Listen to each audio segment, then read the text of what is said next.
Hello and welcome to Point of View, where we give students a place to listen, learn, and lean in. I'm your host, Dhruv Singh, and today we'll be interviewing Mr. Paul, the media specialist here at Northview. So, Mr. Paul, a lot of people might have seen your face before when you help with tech issues and stuff, but I'm not sure that everyone really knows what your role is. So, do you mind going into that a little bit? Okay. Which part of my role? That's I do a lot. So what is the main job description for media specialist? Okay. Well, job description wise, specific and official, Fulton County changed us to media and educational technology instructors a couple years ago. So that's a nice way to say that we're here to help with students and teachers' needs in media and technology. Media being books, internet, video, audio, pretty much anything, and then technology, the obvious things. We do everything from the personal devices. We have recording equipment, video and audio, all that stuff that we check out and help people with. And but in the media side of it, I get to curate the list of books that we buy, and I get to decide which books need to go and which books need to stay. And by need to go, I mean old and not used, not this is controversial. No. We don't do that. So I get to do that, and that's really exciting. And I really like that. So how did you end up in this position? Is it you just liked media and you kind of naturally filled this role, or was it something you actively sought out? Or I kind of fell into it. Mm-hmm. My story's a long, winding path. If you want to go into that, we'd love to hear it. Sure. How did you end up? Well, I graduated high school convinced I was going to be a doctor, and then freshman chemistry happened, and that was wrong. So no matter how easy and great you think chemistry is in high school, wait till college. Don't be afraid. It's fine. So then I had already decided to major in history with pre-med, because pre-med's not a major. A lot of people major in bio or genetics or biochem, something like that. But I loved history, always did. So I majored in history. I ended up getting that history degree. And then the financial collapse of 2007 happened, and there were literally no jobs for people with just history degrees. So I went back to school. My now wife, then girlfriend, and her parents convinced me to give teaching a shot. And it sounds different. My parents have been telling me that since I was 14. And, you just got to hear it from somebody else. So they convinced me to give it a shot, and I got my social studies education degree. And I taught everything you can teach in social studies for 2 years. But by the end of that second year, I knew that was in the classroom was not where I belonged, but I loved education. And I love to read, and I'm good at technology, and I like talking to people about books and technology. So I went for the media specialist role. Just add a master's degree, and there it is.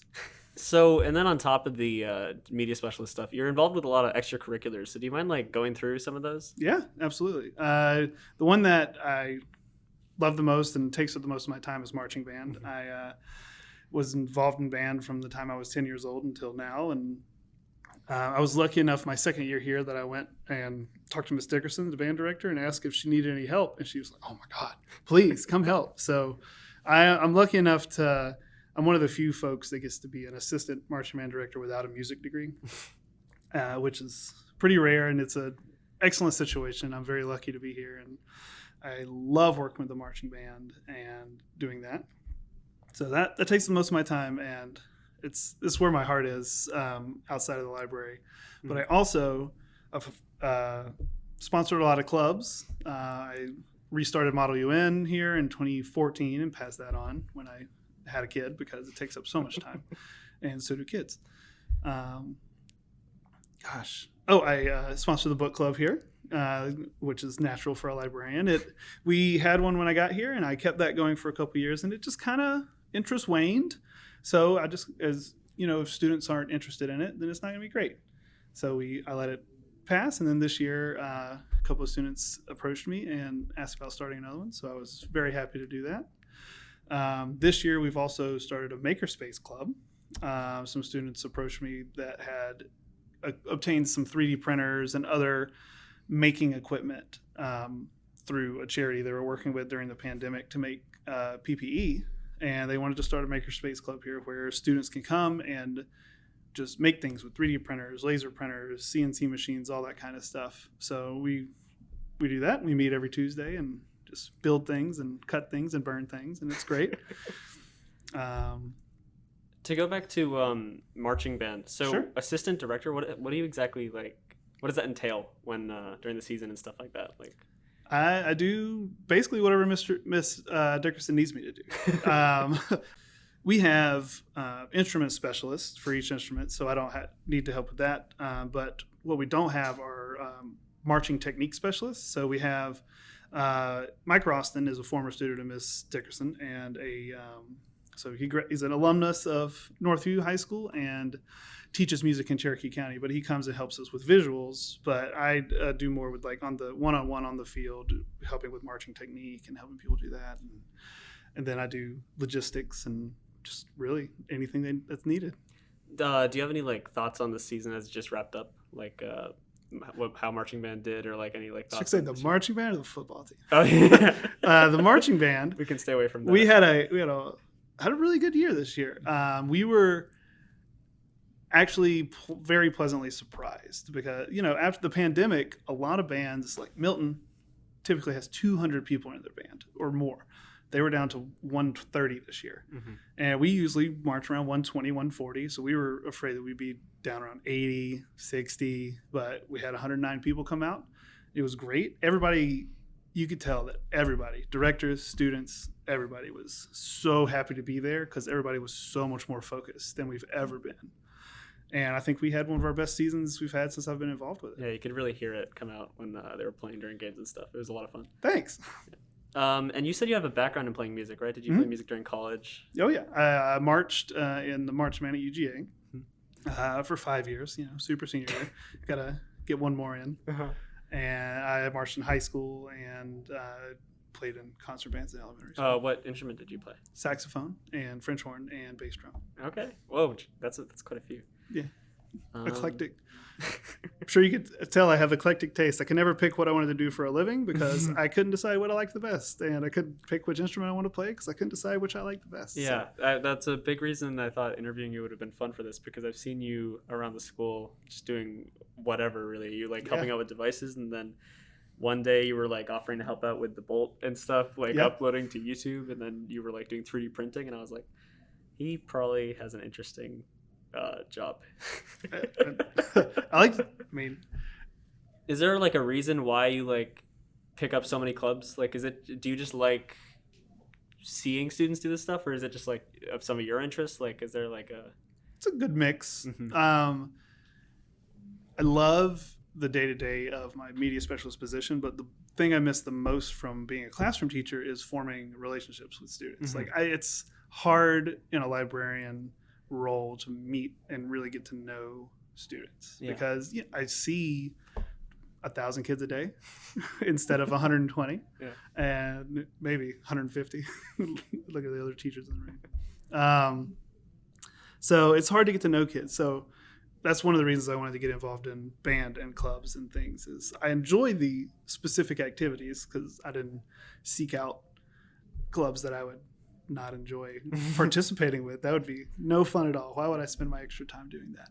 So I find the stuff that I like and kids that are interested in that too, and it gives me I really enjoy getting to know them. Yeah, it's a great way to connect. And then some more like simple questions. Since you're a media specialist, you'd probably have some opinions on this. Do you have a favorite movie or TV show? You asked the hardest ones. Oh gosh. Favorite movie? I mean, can watch Star Wars over and over forever. Classic. I'm a librarian, nerd for life. And then a favorite like band or musician? You have a background in music. Favorite band? Currently, man, I love Jason Isbell. He's great. Do you know Jason Isbell? I don't know if I know off the top of my head. Check it out. It's kind of he's more new age Southern rock kind of thing. Little country, little rock, that's great. Of of course, I listened to the Taylor's version of the Red album because you have to. It was great. And it was really solid. And Silk Sonic just dropped their album, and that was really well done. And, I like a little bit of everything. Yeah, exactly. Outkast. Love Outkast. Outkast might be my favorite group ever. They're timeless. There's some good opinions here, Mr. Paul. I do my best. And then do you have a favorite book as a librarian? Favorite book? I don't know if it's a favorite, but I tend to read 6, 7, 8 books at a time. Oh, wow. When you're in a different place, you want to read a different kind of book. I usually have 2 nonfiction, a couple of fiction, and maybe a biography or something going on. I know that's nonfiction, but something I always have going when I need something to decompress and not think all that hard is the Harry Potter series. It's always going. I just finished 7 for I don't know, 100th time, who knows, but I just read that because some of the stuff I read, there's lots of heavy books out there that are very much worth reading, but they can drain you, so you need something to lighten it up. So I guess that's probably my favorite because that's what I read the most. Yeah, the fun Star Wars, Harry Potter, the fun classic stuff. Absolutely. It's always fun. Oh, Harry Potter's classic. Oh, my God. Might have made you feel a little bit. Oh, it came out when I was in middle school. Oh, my Lord. Anything else you want to talk about? Any hobbies or interests that you dive into outside of school? That really love to travel. Travel to hike a lot. And hiking. Yeah. My wife and I love to hike. We also are. My wife, my brother-in-law, my mother-in-law, and I are on a quest to go to every Major League Baseball stadium. We've been to 22, getting there, very close. San Francisco, highly recommend their ballpark. Along with Chicago and Boston are amazing too, and Truist down the road is not bad either. But yeah, we're huge baseball fans, so we do that. And 2017 was our big one. We did a 2-week road trip and hit 5 stadiums in the Midwest. So. That's a cool hobby. That's a cool thing to talk about. I recommend it. I recommend. Anyway, we do a lot of credit card points. We kind of game the system to travel on a teacher's budget. So I taught a course with my mother-in-law's friends one time on that. So once y'all graduate, if you can be responsible with a credit card, we can talk about how to game the system and travel. Man, it's travel. I can't recommend anything more to anybody in their life. Make sure you see other things. Everything's different, and it just enriches it. You heard it here. Come to Mr. Paul if you want tips for traveling on a budget. Absolutely. Okay, so this concludes our interview with Mr. Paul. Thank you so much for listening. Thanks for having me. For a transcript of this episode, head to the Point of View tab on our website, nhsmessenger.org, and follow us on Instagram, Twitter, or Facebook at NHS Point of View for updates and new episodes. I'm your host, Dhruv Singh, and this has been Point of View.